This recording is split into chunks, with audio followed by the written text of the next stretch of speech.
Queridos amigos e amigas, bem-vindos a mais um episódio do podcast Vozes da Lei.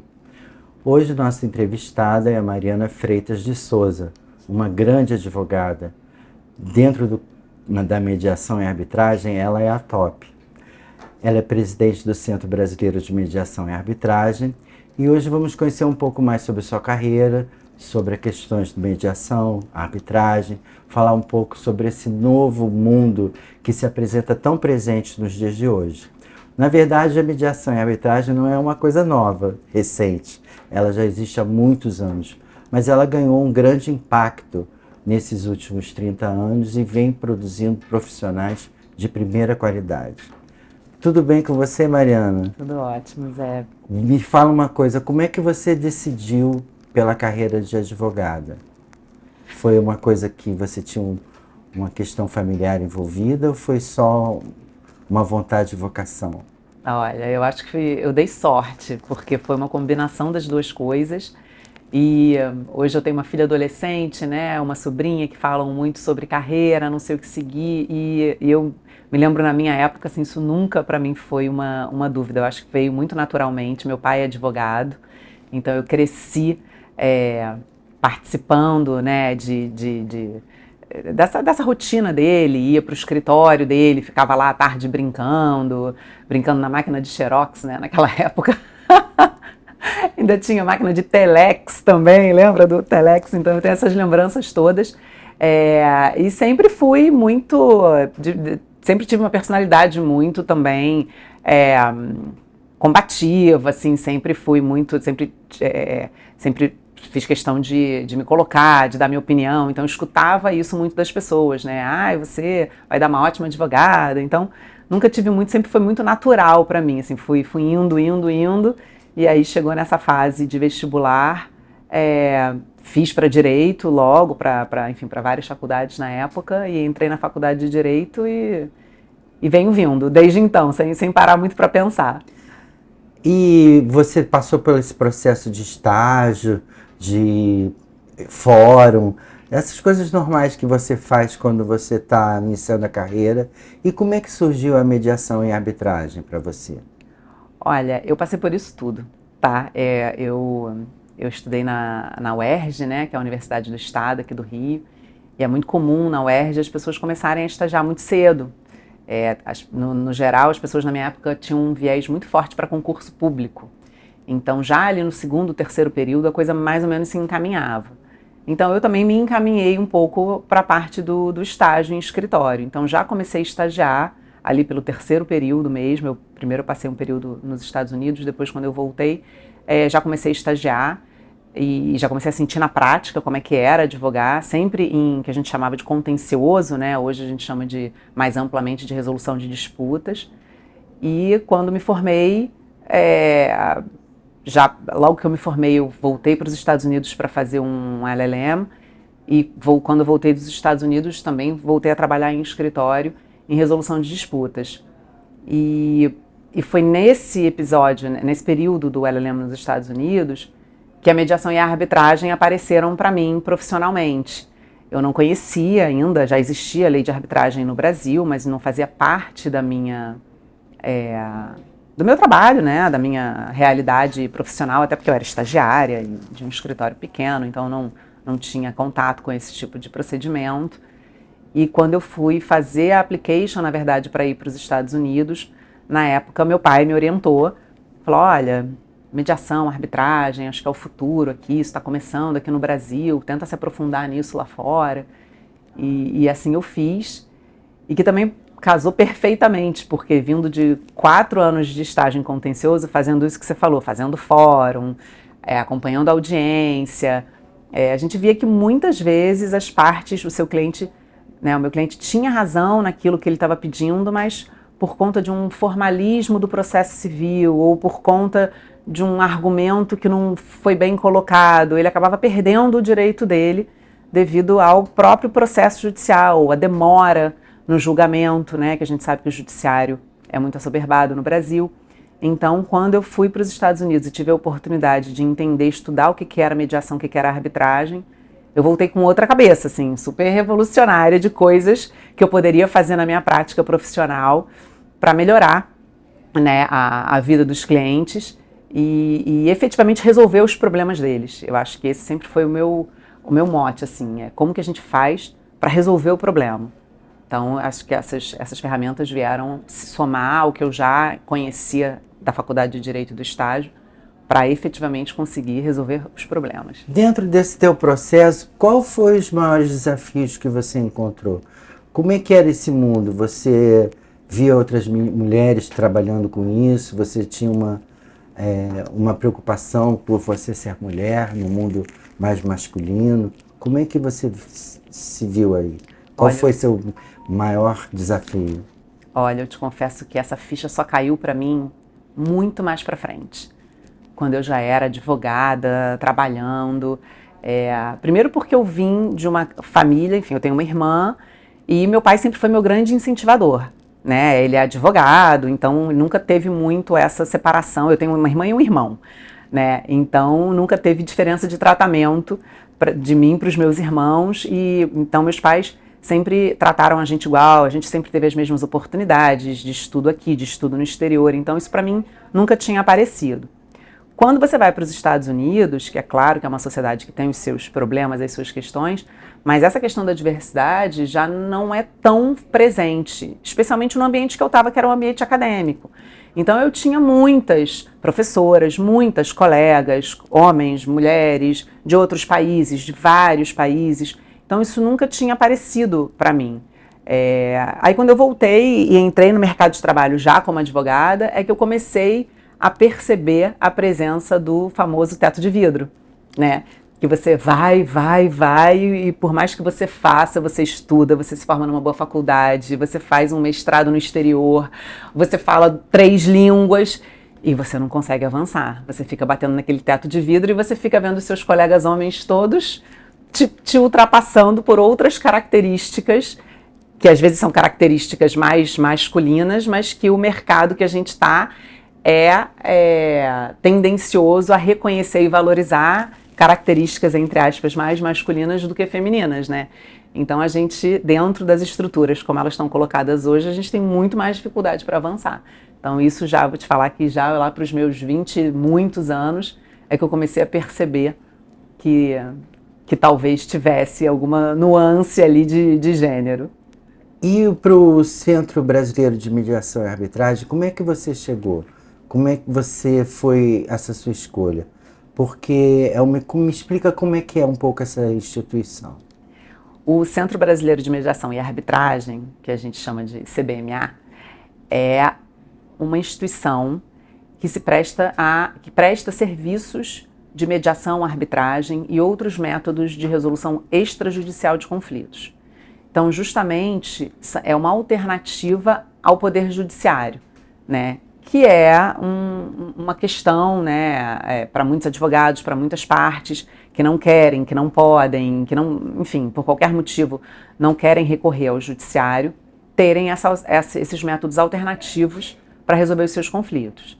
Então, o CBMA é uma instituição que se presta a administrar esse tipo de procedimento, né? Então, é como se fosse uma grande secretaria, né? Dá realmente toda a infraestrutura.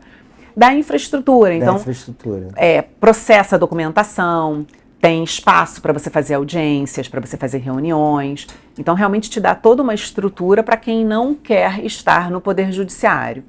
Seja em métodos em que você vai ter um terceiro decidindo a disputa por você, seja em métodos que a gente chama métodos de consenso, em que esse terceiro ele vai estar auxiliando as partes a chegarem a uma solução de consenso.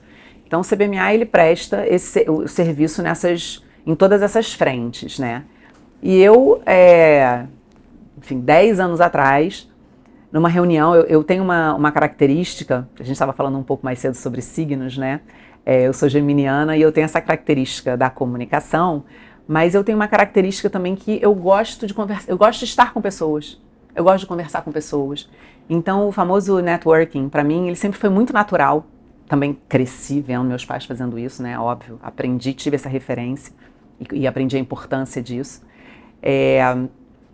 E numa dessas iniciativas de networking, eu trabalhava num grande escritório aqui no Rio e um colega advogado me pediu que eu recebesse o presidente do CBMA na época, que era uma câmara que já existia, mas que tinha um grupo novo tentando mudar um pouco a forma de funcionamento.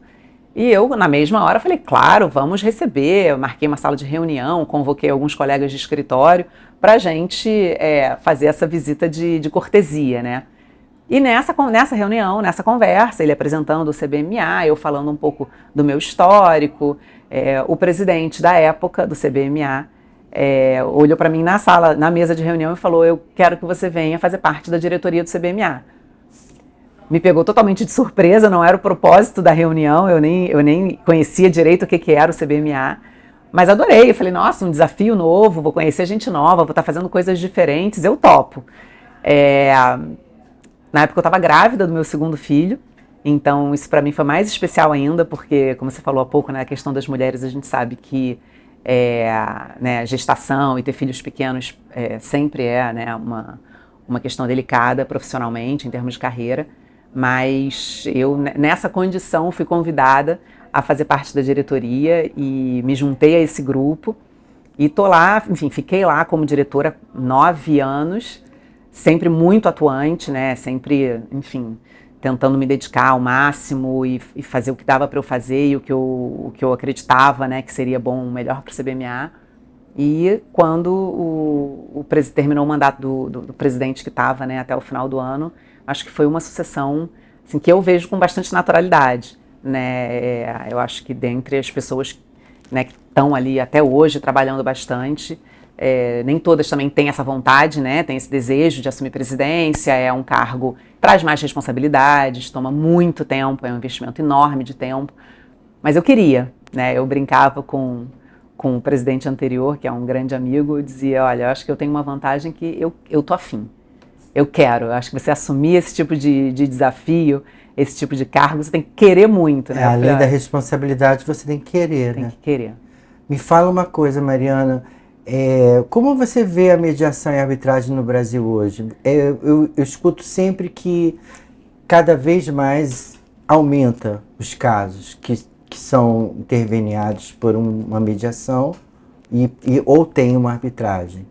Grandes conflitos, grandes casos que parecem que são muito complexos, que atingem 20, 200, 300 pessoas e que a mediação e a arbitragem podem, às vezes até nações, né? Como é que é esse movimento? O que você vê no Brasil hoje? Olha, é super interessante a sua pergunta, porque como eu tô nesse meio aí há 20 anos, eu acabo ficando um pouco viciada, né? Então eu tô em tantos eventos, tantas iniciativas, comissão de mediação e arbitragem da OAB, comissão de mediação e arbitragem do IAB, instituições no exterior que eu faço parte. Então, para minha referência, né, eu olho em volta e falo, nossa, tem muita coisa acontecendo, tem muitas pessoas envolvidas, mas quando a gente se distancia um pouco e vê a realidade de Brasil, né, das centenas de milhares de advogados, dos 80 milhões de processos judiciais, a gente vê que essa realidade que eu vivo ainda é uma mosquinha, assim, é muito pequena. Então, a gente tem muito para avançar ainda. Eu acho que em termos de legislação, a gente está muito bem, né? A gente tem leis já antigas, consolidadas, ajustadas, a gente tem um mercado já consolidado com pessoas treinadas, pessoas com experiência, mas eu acho que falta aumentar, alastrar mais essa cultura. Você acha que uma das suas funções como presidente hoje é difundir esse trabalho pelo Brasil? É levar essa mediação e arbitragem para lugares onde ainda não existe ou não falaram? A gente pensa que o Brasil é um país continental, né? Então, imagino eu que no Maranhão, que no Ceará, que na própria Mato Grosso, essas questões sejam novas. A possibilidade de você fazer essa mediação e arbitragem. Você acha que isso é uma das funções suas como presidente? Espalhar? Olha, sem dúvida, assim, eu acho que essa é uma missão de todo mundo que atua nessa área, né? Porque para a gente conseguir até trabalhar, a gente precisa que outras pessoas conheçam os métodos, confiem nos métodos, para que peguem as suas disputas e queiram resolver por mediação, arbitragem ou outros métodos extrajudiciais. Então o CBMA, nossa sede está no Rio, a gente já tem um escritório em São Paulo há alguns anos, que são lugares, enfim, que tem muitos negócios acontecendo, porque a nossa frente é empresarial, né, apesar de você ter mediação, arbitragem em todas as frentes, né, a rigor, em qualquer situação você pode utilizar, mas essa é a frente de atuação do CBMA, né? Então, esse é um trabalho que a gente já vem fazendo há muitos anos, com iniciativas como essa de vocês aqui, né? Enfim, essa é uma forma da gente levar informação para outras pessoas. A gente faz cursos, a gente faz 3 eventos anuais, sendo 2 deles eventos internacionais. Fala um pouco desses eventos internacionais.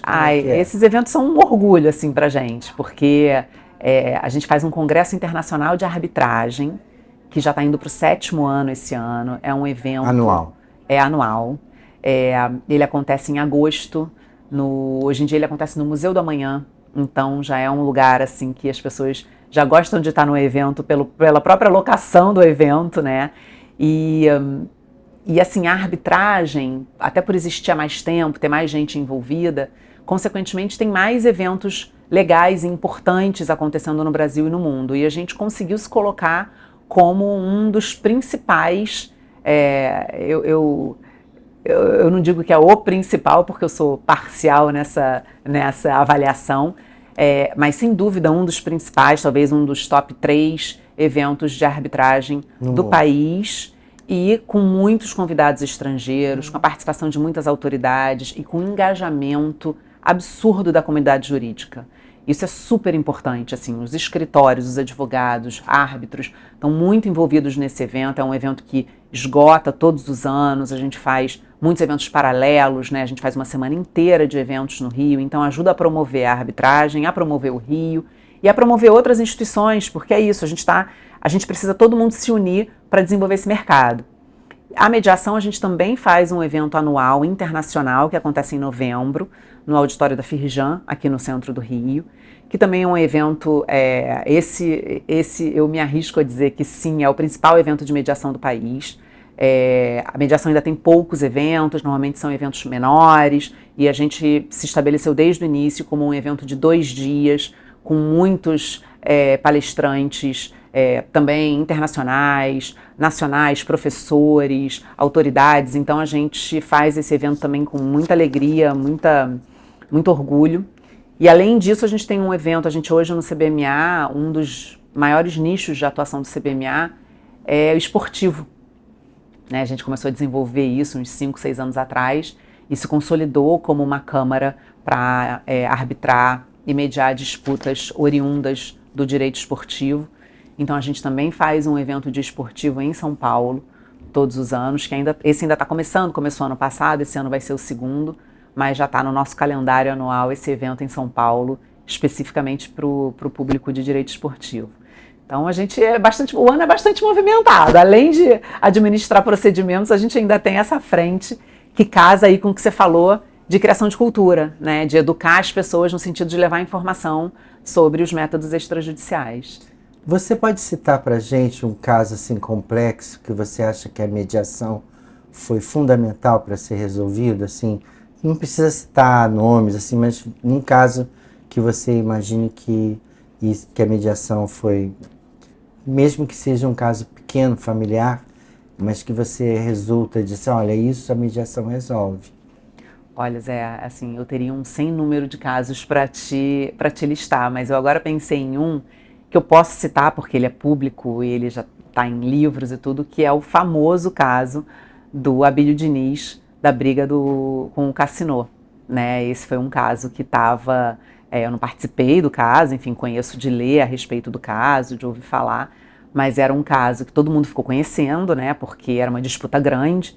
Até Abílio Diniz faleceu recentemente, então falou-se nisso novamente, das questões dele daquela parceria do Pão de Açúcar com o Cassinô, e que eles resolveram desfazer essa parceria, e a coisa, e brigas, e processos, arbitragens, enfim, advogados, aquela confusão toda, até que eles resolveram contratar um mediador, e o mediador, num prazo assim, de dias, por meio da utilização das técnicas de mediação, conseguiu destravar, né, alguma coisa ali na cabeça do Abílio Diniz, que aí ele decidiu ir por um acordo, e assim eles encerraram essa disputa.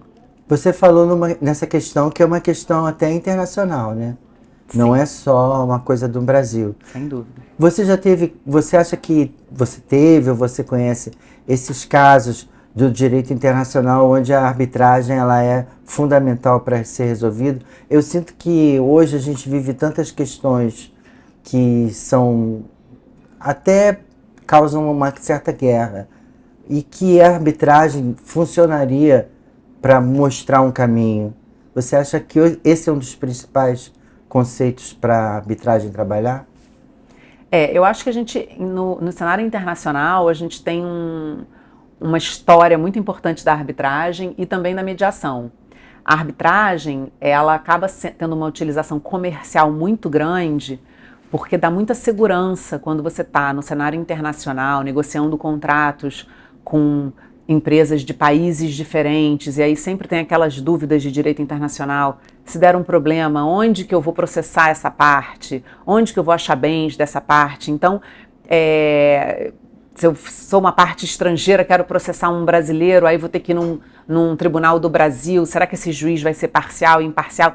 Então a arbitragem, eu acho que ela traz uma segurança muito grande nessas relações internacionais, porque as partes, independentemente de onde elas estejam, da nacionalidade, elas optam por uma Câmara, por uma nacionalidade, por uma lei para ser aplicada para aquela disputa. E isso fez com que a arbitragem crescesse muito no Brasil e internacionalmente, né? Especialmente em áreas de atuação que são transnacionais, então marítimo, seguro, são áreas assim que você tem muitas nacionalidades diferentes envolvidas, e a arbitragem ela traz essa segurança. A mediação... Só interromper você, existem árbitros brasileiros que fazem esse trabalho? Sim, sem dúvida, sem dúvida. Os árbitros, o Brasil é um dos maiores utilizadores da arbitragem, e você tem, assim, uma comunidade arbitral gigante. Muitos árbitros, enfim, árbitras, né, professores, advogados que atuam em arbitragens nacionais e internacionais, sem dúvida, são muito reconhecidos. Em relação à tua pergunta da mediação, a mediação trazendo essa frente das pessoas de tentar conciliar, né, ela é utilizada também em qualquer situação, né? A gente acompanha, por exemplo, esses conflitos também entre nações, né? A gente tem atualmente aí pelo menos 2 guerras, né, acontecendo em países, né, em situações aí bastante tristes e delicadas, e você vê líderes de outros países se colocando como mediadores, né? Então, é exatamente isso que o mediador faz. Ele não vai decidir quem tem razão, ele não vai arbitrar, né? Ele não vai sugerir uma solução para as partes, não vai impor nada, mas ele vai por meio de técnicas. Isso é importante falar, porque o mediador ele tem que ser treinado, né? Não é qualquer pessoa, essa pessoa é muito simpática, muito carismática, vai ser um mediador. Não. Né? Ou essa pessoa atuava como árbitro, vai ser um bom mediador. Também não necessariamente. Então a gente tem treinamentos específicos de técnicas de mediação, e não é só no Brasil, isso no exterior, em qualquer lugar, para que aquela pessoa possa, de fato, gerar essa chave e auxiliar as partes a chegarem a uma solução. E aí você tem aplicação desde o pequeno negócio familiar. Estou pensando aqui os casos que eu mesma já atuei, desde... grandes corporações. E países. Entre países, né? Então a gente tem esses casos clássicos, por exemplo, de autoridade palestina com Israel, né? Quantas vezes no passado outros líderes mundiais já não atuaram como mediadores, e outros tantos casos envolvendo países, envolvendo questões. E isso também se aplica no meio empresarial. Tá? Então, às vezes a gente fala, isso é uma empresa, não precisa de uma mediação, as pessoas conseguem conversar e negociar. Conseguem não.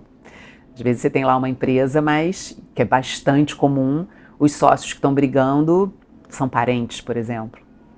Isso acontece muito, né? No Brasil a gente tem um percentual altíssimo de empresas que são fundadas por famílias ou conduzidas por famílias, geridas por famílias.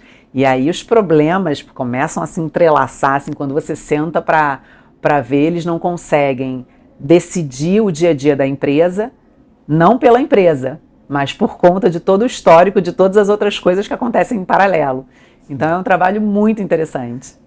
Me diz uma coisa, Mariana, o estudante de direito que está finalizando a carreira dele, começando a carreira dele, perdão, o que você diria para ele para procurar, para ele se tornar um grande mediador e um arbitragem? Você falou em línguas, achei bem importante isso, porque às vezes as pessoas não dão tanta importância a uma língua estrangeira, mas que eu acho que dentro desse contexto ela é fundamental para mim, pelo que eu entendi. Me fala um pouco, o que você acha que eles devem procurar, se tem um caminho, se devem chegar próximo a CBMA, se chegar próximo ao centro, devem procurar informações, enfim, frequentar os congressos. O que você acha? Eu acho que você já respondeu. Eu acho que a chave de tudo é conhecimento, é informação, né? Qualquer área que o estudante falou de muito direito em técnica. Sim, exato. Então, a informação e o conhecimento. Então, se ele quer ser um advogado tributarista, né, ele vai procurar um escritório de tributário, onde ele vai aprender na prática, ele vai procurar uma pós-graduação, ele vai procurar um curso no exterior. Não que o exterior, né, para deixar claro, seja melhor, mas sempre vai ser diferente do que você tem aqui. E aí entra a importância da língua estrangeira que você trouxe, né? Eu acho super importante você falar pelo menos mais uma língua, 2 línguas. A gente vive num mundo altamente globalizado, né? Antigamente as pessoas faziam 15 anos e o sonho era ir para Disney. Hoje as crianças nascem e já estão na Disney e nem sabem que estão na Disney, né? Tá com 1 ano de idade já está na Disney. Isso para mostrar que esse deslocamento, né? Isso hoje é muito, muito facilitado. Então o mundo é muito globalizado, é muito natural. As crianças estão na escola, ganham uma Olimpíada e vai participar de um concurso num outro país, vai fazer um intercâmbio, né? Isso acontece com muito mais frequência. Então, a língua estrangeira eu acho essencial para qualquer coisa, na verdade, né? Agora, essa busca da informação. Então, se você tem um perfil de resolver conflitos, né? Um estudante que está ali na faculdade já mais ou menos excluiu, né? Porque na faculdade de Direito você vai assim, ai, detestei isso, detestei aquilo, né? E você vai se apaixonando por algumas áreas do direito e vai mais ou menos vendo o que você gostaria de trabalhar, o que você não se vê trabalhando. A resolução de disputa, ela permeia tudo, porque qualquer área do direito pode gerar um conflito, gerar uma disputa. Então ela acaba sendo uma especialidade por si só. Quando você é um advogado de resolução de disputa, você vai resolver uma disputa societária, né, empresarial, civil, responsabilidade civil, ambiental, de propriedade intelectual. Então isso é até interessante falar isso, porque muita gente acha que o mediador, por exemplo, ele precisa ser especializado numa área específica. Não, ele tem que ser especializado em mediação, né? Claro que ele falar a língua das partes, né, talvez ser advogado, se é uma disputa jurídica, isso facilite, mas dificilmente você vai achar mediadores que são, no Brasil, especializados em cada uma das áreas, mas ele tem que ser especializado em mediação e resolução de disputa. Então, o estudante que já se vê trabalhando com contencioso, com resolução de disputa, eu acho que o primeiro passo é ele entender que ele não precisa necessariamente só se aprofundar em processo civil. Essa é a primeira coisa. A gente é muito doutrinado na faculdade de Direito. Hoje isso já melhorou muito, né? Eu fiz faculdade de Direito, enfim, 30 anos atrás. Processo civil. Processo civil, processo penal, processo do trabalho, mas sempre o processo que te leva para o judicial. Então é entender que hoje existe todo um mundo extrajudicial que existe mesmo, não é uma coisa curiosa, assim, uma excentricidade, não. Existe de verdade, muita gente trabalha e ganha vida nisso. Então essa é a primeira coisa. E eu acho que isso enriquece demais, e eu sinto isso na minha prática como advogada. Você ser um advogado, que você recebe um cliente, porque o cliente ele vai te apresentar o problema, e ele espera que você direcione. Então, 90% dos advogados, quando recebem um cliente que traz um problema, eles vão te dizer qual processo judicial, qual ação judicial que você deve formatar para aquele problema. Então, você hoje ser um advogado que olha para aquele problema e fala, olha, isso aqui poderia ser legal a gente levar para mediação. Eu sei que você já tentou negociar com seu ex-sócio, ou você já tentou negociar com seu fornecedor e não deu certo. Porque é natural, muitas vezes as pessoas tentam resolver. Mas se a gente levar para mediação, a gente continua nesse modo de negociação, mas a gente traz um terceiro com treinamento técnico, técnicas de negociação, técnicas de mediação para auxiliar nessa negociação. Ou então você dizer para o seu cliente, olha, essa sua disputa aqui é muito específica. Vamos colocar uma cláusula de arbitragem aqui nesse contrato, porque se der um problema você vai cair no judiciário e você corre o risco de não ficar satisfeito com a decisão ou de demorar muito uma decisão. Então, o advogado de resolução de disputa, ele tem que conhecer todas as formas ou muitas formas de resolução de disputa e tem que saber orientar o cliente dele sobre qual procedimento seguir, né? Então, hoje, os advogados que têm esse diferencial, os clientes já perceberam, né? Eu brinco lá no meu escritório, não é para todos os casos e todos os clientes que a gente sugere a mediação, porque a gente faz essa avaliação de fato. Às vezes o cara tá com um negócio ali que tá na boca para acontecer, você fala, corre, entra com uma ação, precisa de uma liminar, precisa de um negócio de hoje para amanhã. Então você tem que conhecer para saber qual vai ser a ferramenta que você vai orientar. Mas assim, 100% das vezes que a gente orienta ir para mediação, o cliente aceita. Maravilha. Então você vê que falta só a orientação. Era só o que estava faltando. Então, Mariana, eu quero agradecer você, a sua participação no nosso episódio do Vozes da Lei. Foi incrível, foi maravilhoso, adorei nossa conversa. Realmente você mostrou de uma maneira muito ampla o que é mediação e arbitragem e o trabalho do CBMA. Então, queridos amigos, fiquem conosco até o nosso próximo capítulo, nosso próximo episódio. Quero agradecer também o apoio do 15º Cartório, que está sempre com a gente. Não esqueçam de apertar o sininho das notificações, dar um like na nossa página. Enfim, aguardamos você com mais novidades no próximo episódio. Então, Mariana.